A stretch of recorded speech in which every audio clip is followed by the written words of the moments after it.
Acontece, Alexandre, que o seguinte, ó. Essa edição vai ser o ó. Por que eu falo o ó?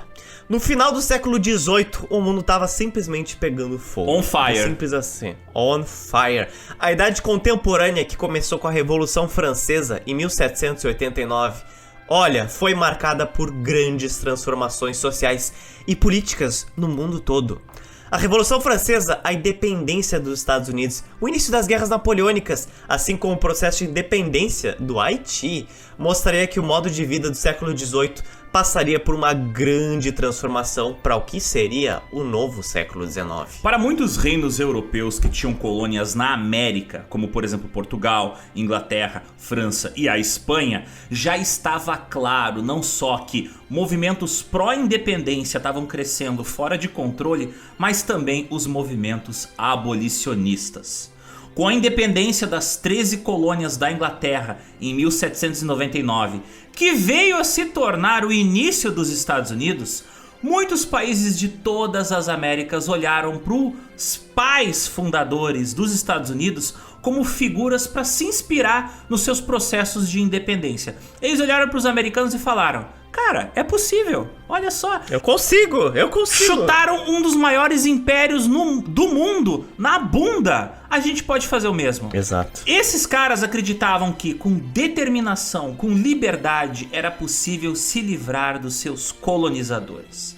Mas existe muita coisa importante que levou à independência dos Estados Unidos e que vai muito mais além do que um simples desejo de liberdade. Ah, é. Isso eu falo, gente, assim, ó, com toda a transparência do mundo. História não é revisionismo histórico como alguns parecem, mas é até mesmo, parafraseando o Alexander, que falou uma vez uma frase muito inteligente: às vezes certas narrativas foram criadas por revisionismo, e a forma da gente reanalisar elas não é revisionismo, é a gente tirar o revisionismo que existe na história. E quando eu era jovem, cara, eu muito fui cativado pelas histórias de independência dos Estados Unidos, cara. Eu era full Mel Gibson, eu era doidaço. Mas aí eu comecei a ler, cara, pera aí, tem umas coisas estranhas nessas histórias, tipo assim, bem estranhas. O que se falava naquela época não é exatamente o que é divulgado hoje em dia. O que é isso? A gente vai explicar aqui. E não tem nenhum problema e vergonha, cara, da gente reconhecer as visões que a gente tinha sobre certos episódios históricos e épocas e pensar, cara, não é exatamente isso como foi. Zotes, olha só, se eu quiser tomar conta do Morro do Alemão, o que eu preciso? Dinheiro, armas. Exatamente, eu preciso de dinheiro pra poder comprar armas. É. E qual a relação disso com os Estados Unidos? Olha, né? Tá aí duas coisas que já é sinônimo: armas e Estados Unidos. Então a gente já começa com um paralelo interessante. Os homens mais ricos das 13 colônias dos Estados Unidos foram quem, Alexander? São pessoas assim um pouquinho famosas. Olha, foram os pais fundadores do país. É bem simples assim: George Washington, Benjamin Franklin, Thomas Jefferson, Alexander Hamilton, John Adams, Samuel Adams e vários outros eram literalmente os homens mais ricos do país. Eu não tô dizendo que eles eram, alguns dos mais ricos. Não, eles eram tipo os top. Era tipo 1, George Washington, 2, Benjamin Franklin. É literalmente isso. Washington não foi só o homem mais rico das 13 colônias na época, como ele foi o presidente mais rico dos Estados Unidos até quando, Alexander? Até quando? Até 2016! Data que um Donald Trump, não sei se você lembra, assim, foi eleito presidente, né? E agora, né, foi com Deus. Mas até 2016, George Washington foi o presidente mais rico dos Estados Unidos, cara. Isso é impressionante. Quando Washington morreu em 1799, ele tinha um patrimônio de 594 milhões de dólares, mais de 2,5 bilhões de reais. E ele tinha também em sua posse, óbvio, 123 escravizados. Cara, 2,5 bi é algo. É, it's something. A família de George Washington já tinha um histórico, antes dele, né, já tinha um histórico de muita riqueza, com enormes propriedades em Mount Vermont e em Nova York, produzindo principalmente algodão, claro, utilizando o trabalho escravizado. Embora ele tenha escrito que quando morresse queria que todos os seus escravizados fossem alforreados, libertados, apenas um deles foi libertado imediatamente. Alguns demoraram décadas e outros nós não temos nenhum registro se eles foram libertados ou não. Dos 7 pais fundadores dos Estados Unidos, 4 deles morreram com mais de 100 milhões de dólares. E outros 3 com mais de 10 milhões de dólares. Então, assim, literalmente não tinha ninguém com menos de 1 milhão na conta. Cara, eles compraram os Estados Unidos. Basicamente, cara.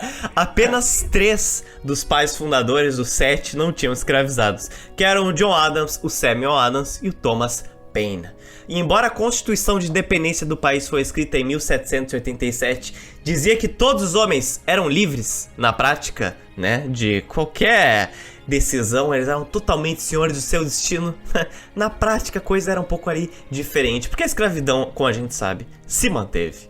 Mas, Otis, agora os ouvintes, eles apontam seu dedo nervoso pra você e falam: seu oportunista safado! Eles acusam você de ser um anacronista, Otis!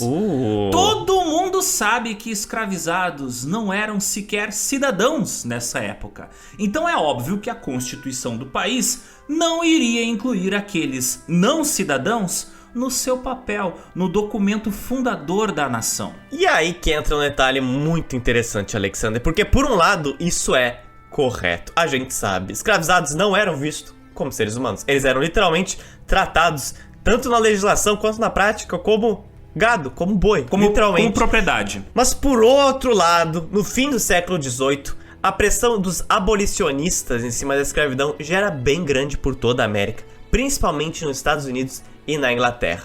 O que eu quero dizer com isso? Onde é que eu quero chegar? A gente sempre estuda história, sempre procurando alguma frase, registro, ponto, pra mostrar que efetivamente alguma coisa mudou. Tipo, uau, aqui marcou uma grande diferença. Por exemplo, o Império Romano caiu em 476, mas a gente sabe, ele não caiu em 476, ele não estava em pé e caiu do nada. As coisas foram graduais, e da mesma forma como a Declaração da Independência do Zéu não mencionou a escravidão, todos que estavam lá, cara, já sabiam que a pressão em cima da escravidão para ela acabar estava aumentando, e isso ia chegar em algum momento. Eles sabiam que omitir aquele documento, omitir a escravidão do documento, significa alguma coisa também.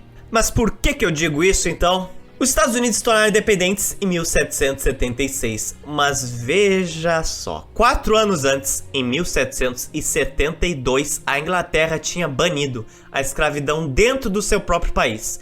E, óbvio, cara, os pais fundadores, eles eram tudo menos burros, sinceramente. Os caras tinham contato na Inglaterra inteira, eles literalmente venceram a Inglaterra. Eles sabiam muito bem como funcionava a política britânica, não é?